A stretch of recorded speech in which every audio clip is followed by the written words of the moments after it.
Hello everyone, welcome to my channel. तो स्वागत है आप सभी का एग्री टू कल्चर फैमिली के इस यूट्यूब चैनल पे। तो आज की इस क्लास में हम लोग एमपी मध्य प्रदेश के एक ऐसे टॉपिक को कवर करेंगे जो एमपी वालों के लिए एक करंट अफेयर भी है 2026 का, और एक मिशन भी है जिसका नाम है ईयर ऑफ एग्रीकल्चर। कहने का मतलब है कि मध्य प्रदेश सरकार के द्वारा वर्ष 2026 को ईयर ऑफ एग्रीकल्चर घोषित कर दिया गया है। तो इसीलिए यह जो टॉपिक है ये एग्रीकल्चर के स्टूडेंट्स के लिए, जो एमपी के एग्रीकल्चर के स्टूडेंट है, एमपी में कोई भी एग्जाम हो, चाहे एमपी आरएई हो जो रूरल एग्रीकल्चर एक्सटेंशन ऑफिसर है, या फिर कोई और जो एमपी में होने वाला एग्रीकल्चर सीटेड एग्जाम है, उसके लिए ये जो टॉपिक है ये काफी इंपॉर्टेंट रहने वाला है।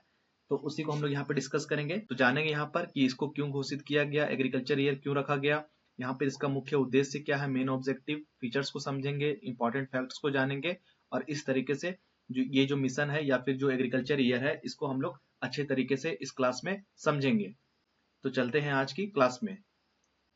तो इस स्लाइड में यहाँ पर देख सकते हैं कि जो मिशन है ईयर ऑफ एग्रीकल्चर 2026 को ईयर ऑफ एग्रीकल्चर घोषित कर दिया गया है। इंट्रोडक्शन वाले पार्ट में यहाँ पर देखेंगे 3 पॉइंट है, जिसमें पहला है मध्य प्रदेश सरकार ने वर्ष 2026 को कृषि वर्ष ईयर ऑफ एग्रीकल्चर घोषित किया है। तो कहाँ की सरकार ने? मध्य प्रदेश की सरकार ने 2026 को ईयर ऑफ एग्रीकल्चर घोषित किया है। घोषणा की बात करें तो घोषणा किसने किया? तो मुख्यमंत्री, जो वहां के मुख्यमंत्री है सीएम डॉक्टर मोहन यादव, इनके द्वारा ये घोषणा किया गया है। उद्देश्य की बात करें कि इसका ऑब्जेक्टिव क्या है, तो कृषि को राज्य के विकास का प्रमुख आधार बनाना है। जो कृषि है, एग्रीकल्चर सेक्टर है, इसको जो स्टेट है, राज्य है, इसका प्रमुख, इसके विकास का प्रमुख आधार बनाना है। तो आई होप यहाँ पे जो 3 पॉइंट है इसको आपने अच्छे तरीके से समझा होगा। इसकी थीम की बात करें, यहाँ से क्वेश्चन बन सकता है कि इसका थीम क्या है। तो समृद्ध किसान समृद्ध प्रदेश या फिर समृद्ध मध्य प्रदेश, ये इसका थीम रखा गया है। यहाँ पर कुछ पॉइंट्स को देखेंगे। ईयर की बात करें, एग्रीकल्चर ईयर 2026 को एग्रीकल्चर ईयर घोषित किया गया है। स्टेट की बात करें तो कहाँ का state? MP Madhya Pradesh. Declared by doctor Mohan Yadav, जो कि वहां के चीफ मिनिस्टर है, सीएम है। थीम की बात करें, समृद्ध किसान समृद्ध प्रदेश या फिर समृद्ध मध्य प्रदेश। फोकस की बात करें तो एग्रीकल्चर का डेवलपमेंट, यहाँ पे कंप्लीटली एग्रीकल्चर डेवलपमेंट पे फोकस किया गया है इस मिशन में।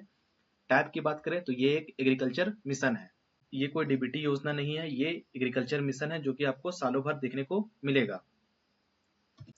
इसके ऑब्जेक्टिव की बात करें तो यहाँ पे सारे ऑब्जेक्टिव को पॉइंट वाइज यहाँ पे समझेंगे। जिसमें पहला है किसानों की आय को बढ़ाना, जितने भी फार्मर्स है, किसान भाई है, उसके इनकम को इंक्रीज करना, आय को बढ़ाना।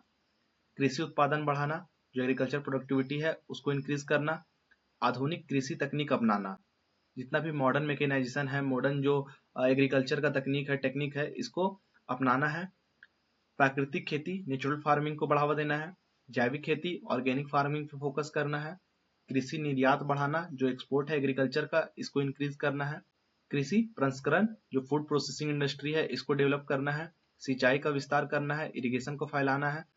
कृषि यंत्रीकरण, जो मैकेनाइजेशन है, यंत्रीकरण है कृषि एग्रीकल्चर के क्षेत्र में, इसको बढ़ावा देना है। बागवानी एवं पशुपालन को बढ़ावा, और जो हॉर्टिकल्चर है और एनिमल हस्बेंड्री है, इसको भी बढ़ावा देना है। तो यहाँ पर टोटली एग्रीकल्चर को फोकस किया गया है।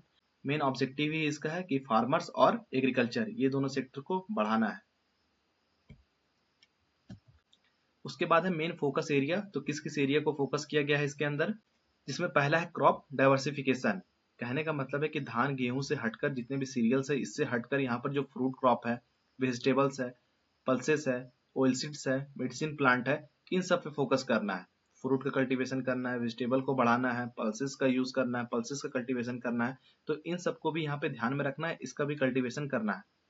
उसके बाद नेचुरल फार्मिंग की बात करें तो नेचुरल फार्मिंग पे फोकस किया गया है। जीरो बजट फार्मिंग इसके अंतर्गत आएगा, केमिकल फ्री फार्मिंग आएगा, काउ बेस्ड फार्मिंग आएगा, मतलब मैन्योर का यूज होगा, काउ डंग का यूज होगा, केमिकल बिल्कुल यहाँ पर यूज नहीं करना है। तो यहाँ पर नेचुरल फार्मिंग जो है इस पे फोकस किया गया है। उसके बाद तीसरा है irrigation expansion, solar pump, micro irrigation, drip irrigation, sprinkler irrigation.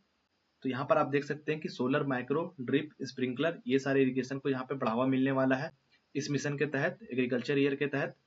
उसके बाद चौथा है एग्रीकल्चरल इंफ्रास्ट्रक्चर। इंफ्रास्ट्रक्चर को भी डेवलप किया जाएगा, जिसमें पहला है कोल्ड स्टोरेज का निर्माण, वेयर हाउस को बनाया जाएगा, फूड प्रोसेसिंग यूनिट, और साथ ही साथ जो फूड प्रोसेसिंग यूनिट है इसको भी यहाँ पर बढ़ावा दिया जाएगा, ताकि जितने भी फूड है उसका अच्छे तरीके से यहाँ पे प्रोसेसिंग हो सके और यहाँ से एक्सपोर्ट किया जा सके। नेक्स्ट है डिजिटल एग्रीकल्चर और साथ ही साथ यहाँ पर आप देख सकते हैं जो लास्ट पॉइंट है काफी इंपॉर्टेंट, डिजिटल एग्रीकल्चर पे भी इस पे फोकस किया गया है, जिसमें है drone, AI, satellite, smart farming. यहाँ पर ड्रोन का यूज किया जाएगा फार्मिंग में, एआई का यूज किया जाएगा, एआई से आपको पता लगाया जाएगा कि कहाँ पे फर्टिलाइजर की कमी है, कौन सा फर्टिलाइजर का यूज करना है, सोइल कैसा है, ये सारा आपका एआई के थ्रू अब होगा। सैटेलाइट का यूज किया जाएगा और स्मार्ट फार्मिंग को पूरा स्मार्ट फार्मिंग का अप्रोच यहाँ पर अपनाया जाएगा। तो ये इस एग्रीकल्चर ईयर का मिशन है, 2026 का मिशन है। तो यहाँ पर जो एग्रीकल्चर सेक्टर है इनमें से किन किन सब्जेक्ट पे ध्यान देना है, तो इसमें हॉर्टिकल्चर है, एनिमल हस्बेंड्री है, डेयरी है, fisheries, food processing unit, FPO, food processing organization, agri export, agri infrastructure. तो ये सारे जो डिपार्टमेंट है इन पे यहाँ पर फोकस किया जाना है। उसके बाद बात करें गवर्नमेंट का यहाँ पे विजन क्या है, तो कहने का मतलब है कि गवर्नमेंट का विजन एकदम साफ है। यहाँ पर आपको जो फार्मर्स है उनको मॉडर्न टेक्नोलॉजी की सुविधाएं देना, जिससे कि हायर प्रोडक्शन को लेना, और हायर प्रोडक्शन होगा तो हायर इनकम होगा, और इस तरीके से जो स्टेट है वो समृद्ध, खुशहाल और संपन्न बनेगा। तो यही यहाँ पे जो गवर्नमेंट है एमपी का, मध्य प्रदेश का, जो सीएम डॉक्टर मोहन यादव के द्वारा ये मिशन को लॉन्च किया गया, 2026 जो है इसको ईयर ऑफ एग्रीकल्चर घोषित किया गया। नेक्स्ट है इंफ्रास्ट्रक्चर डेवलपमेंट, जिसमें हम लोगों ने देखा था warehouse, cold storage, pack house, food processing unit, collection centre. तो इस तरीके का यहाँ पे इंफ्रास्ट्रक्चर को भी डेवलप किया जाएगा, ताकि जितने भी क्रॉप है, जितने भी फ्रूट है, उनका यहाँ पे अच्छे तरीके से प्रोसेसिंग हो सके, पैकेजिंग हो सके, कोल्ड स्टोरेज में अच्छे तरीके से स्टोर हो सके, ताकि उनका जो सेल्फ लाइफ है वो इंक्रीज हो। तो इन सारी चीजों के लिए यहाँ पे इंफ्रास्ट्रक्चर का भी डेवलपमेंट किया जाएगा इस मिशन के तहत। यहाँ पर बेनिफिट की बात करेंगे कि बेनिफिट क्या होने वाला है, रिजल्ट क्या मिलने वाला है। तो जिसमें पहला बेनिफिट यहाँ पर है कि बेटर टेक्नोलॉजी, जिससे कि हायर यील्ड, मैकेनाइजेशन का उपयोग, लोअर लेबर कॉस्ट, मैकेनाइजेशन का यूज होगा तो जो लेबर कॉस्ट है वो घटेगा। उसके बाद है इरिगेशन, जिससे कि बेटर प्रोडक्शन होगा। अगर वहाँ पे वाटर का कमी नहीं होता है, इरिगेशन अच्छे तरीके से प्रोवाइड होता है, तो ऑब्वियस सी बात है कि यील्ड जो है, यील्ड में आपको बढ़ोतरी देखने को मिलेगा। उसके बाद है प्रोसेसिंग, अगर प्रोसेसिंग होगा तो इनकम भी हाई होगा। एक्सपोर्ट की बात करें तो बेटर प्राइस मिलेगा। FPO, collective marketing, digital service, better decision making.